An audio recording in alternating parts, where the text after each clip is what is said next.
हरियाणा विधानसभा चुनाव की घोषणा के बाद जहां नेता बड़े बड़े दावे कर जनता के बीच जा रहे हैं, वहीं अब जनता भी नेताओं से सतर्क हो गई है। जनता ऐसे लोगों को चुनना चाहती है जो सरकार और नेता उनके क्षेत्र में मूलभूत समस्याओं का समाधान करवा सकें। ये कहा जा सकता है कि हरियाणा विधानसभा चुनाव में अब जनता और नेता आमने सामने हैं। हरियाणा विधानसभा चुनाव को लेकर चुनाव आचार संहिता लागू हो चुकी है। चुनाव की तारीख भी तय हो चुकी है। नेताओं के दौरे पिछले 1 महीने से अपने अपने विधानसभा क्षेत्र में जारी हैं, लेकिन जब से चुनाव की तारीख तय हुई है, नेता अपनी अपनी पार्टियों के आला नेताओं के यहाँ चक्कर लगाने में लगे हैं ताकि उनके क्षेत्र की टिकट उन्हें मिल सके। नांगल चौधरी विधानसभा क्षेत्र के मतदाताओं की बात करें तो इस बार जनता कुछ नए मूड में दिखाई दे रही है। मतदाता चाहता है कि उसके क्षेत्र में विकास कार्य हों, जो मूलभूत समस्याएं हैं उनका समाधान हो। हमने अनेक ऐसे ग्रामीण क्षेत्र का दौरा किया जहां पर आज भी अनेक समस्याएं बरकरार हैं। लोगों से बातचीत की और उनसे जाना कि इस बार हरियाणा विधानसभा चुनाव में आप किस पार्टी के किस नेता को चुनना चाहेंगे। मतदाताओं का कहना है कि इस बार पूरी तरह से उम्मीदवार को जांचा परखा जाएगा कि कौन उम्मीदवार उनके इलाके में विकास कार्य करवा सकता है। तभी वह निर्णय लेंगे कि किस पार्टी और किस नेता को वोट दिया जाए। आइए जानते हैं मतदाताओं से कि आखिर उनकी समस्याएं क्या हैं और हरियाणा विधानसभा चुनाव को लेकर नेताओं और पार्टी के प्रति उनके क्या विचार हैं। देखो जी, ये ग्राम पंचायत मेरे गांव की दोखेरा है। ये हरियाणा की लास्ट बॉर्डर पर लास्ट गांव है। इससे आगे राजस्थान लागू हो जाता है। मेरे गांव की जो समस्याएं हैं, अभी तक मैंने जब से जन्म लिया है 20-25 साल का, जब से देख रहा हूँ अभी तक मेरे गांव में 2500 से 3000 के बीच में वोट है। अभी तक मेरे गांव में मिडिल क्लास से ऊपर कोई सरकारी स्कूल की व्यवस्था नहीं है। गवर्नमेंट जो भी बच्चे हैं, लड़कियां हैं, बालक हैं, जो भी हैं, प्राइवेट स्कूलों में बाहर भेजने पड़ते हैं। अभी तक मिडिल क्लास से ऊपर कोई हमारे गांव में स्कूल की कोई सुविधा नहीं हुई। दूसरे हमारे गांव में जो नहरी पानी की व्यवस्था थी, वहाँ अभी तक कोई लाइन की व्यवस्था भी नहीं है। नहरी पानी तो दूर है। दूसरी पीने का पानी था, उन्हें अभी तक किसी भी कोई भी घर में पीने का पानी की व्यवस्था नहीं पहुँची है। ना ही हमारे गांव में कोई स्पोर्ट्स वगैरह की जिससे बच्चे कुछ तैयारी कर सके या कुछ भी। खेल ग्राउंड था, पिछली सरकार ने भी बोला था, इस सरकार ने बोला था कि खेल ग्राउंड निकल जाएगा। पिछले 10 साल से देख रहे हैं, अभी तक कोई खेल ग्राउंड की व्यवस्था भी नहीं हुई है।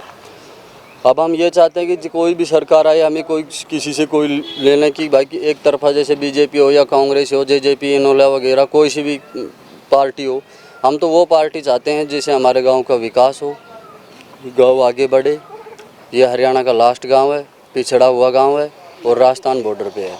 सरकार तो सब हमें विकास के ऊपर चाहिए। विकास जो भी सरकार करेगी उसी को हम वोट देंगे। 2,500-3 हज़ार वोट है हमारे गांव में।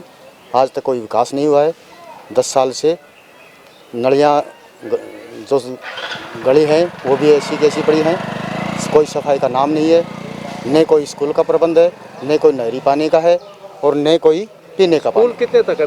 मिडिल स्कूल है जी। Middle school. हाँ जी। जो बड़ी बच्चे हैं वो बाहर पढ़ने के लिए जाते हैं। न कोई वाहन का सुविधा है और न कोई और बसें आती हैं सरकारी? नहीं आती हैं। सरकारी बसें नहीं जी, सुबह 1-8 बजे आती है और बाकी कोई बसें नहीं आती। और क्या मांग है गाँव की मांग तो साफ सफाई है और विकास का काम है। चुनोगे किसको? चुनेंगे साहब जो विकास कराएगा उसको। बिजली की कैसी व्यवस्था? बिजली की सही है जी। बिजली की ठीक है। हाँ जी। पीने का पानी? पीने का पानी नहीं है जी। पशुओं के लिए? पशुओं के लिए जी पीने का पानी नहीं, आदमी के लिए नहीं है तो पशुओं के लिए कहाँ से आएगा। मेरा नाम नेत्राम है, गांव बेडंटी है। हमारा गांव नांगल चौधरी विधानसभा के अंदर पड़ता है और नांगल चौधरी शहर से 7-8 किलोमीटर दूर है। आज तक वहां पर कोई परिवहन की सुविधा नहीं है बच्चों के लिए, स्कूल में जाने के लिए। गांव में विकास में सबसे बड़ा मेन मुद्दा होता है पानी का। पानी नहीं होगा तो विकास की कहाँ जरूरत पड़ेगी। तो सबसे पहले पानी, पीने का पानी का प्रबंध होना चाहिए। सिंचाई का तो बाद में है। दूसरा है परिवहन का साधन नहीं है शहर तक जाने के लिए। खेल ग्राउंड नहीं है। स्कूलों के अंदर टीचर नहीं आते, मतलब कोई व्यवस्था नहीं। प्राइवेट स्कूलों में बच्चों को पढ़ाया जाता है। बहुत सी समस्याएं हैं जो अभी मूलभूत समस्याएं हैं जिनकी मतलब व्यवस्था सरकार की तरफ से होनी चाहिए। 5-4 किलोमीटर के अंदर भी 5-7 गांव है। इधर ये बैकवर्ड गाँव में आते हैं। नांगल चौधरी विधानसभा की लास्ट गाँव होने की वजह से इनमें कोई खेल स्पोर्ट्स की कोई अकेडमी नहीं है, ग्राउंड ही नहीं है। ना कोई स्कूलों के अंदर खेल का कोई प्रबंध होता है। कोई बढ़िया कैंडिडेट पढ़ा लिखा हो जो विधानसभा में हमारी आवाज़ उठा सके और हमारी इन समस्याओं का समाधान कर सके, वैसा कैंडिडेट होना चाहिए। ऐसी सरकार बननी चाहिए। विकास तो सर की बार कुछ भी नहीं हुआ है 10 साल में। नहीं तो कांग्रेस सरकार आई तब हुआ है, और नहीं बीजेपी की 10 साल होगी जब तक आया है। हमारे गांव में अभी तक जोड़ों में पानी नहीं है, नई लाइन बिछी है। बीजेपी ने कहा था कि दो साल पहले की बाजरे की फसल कट जाएगी, उसके बाद में हम लाइन बिछवाएंगे।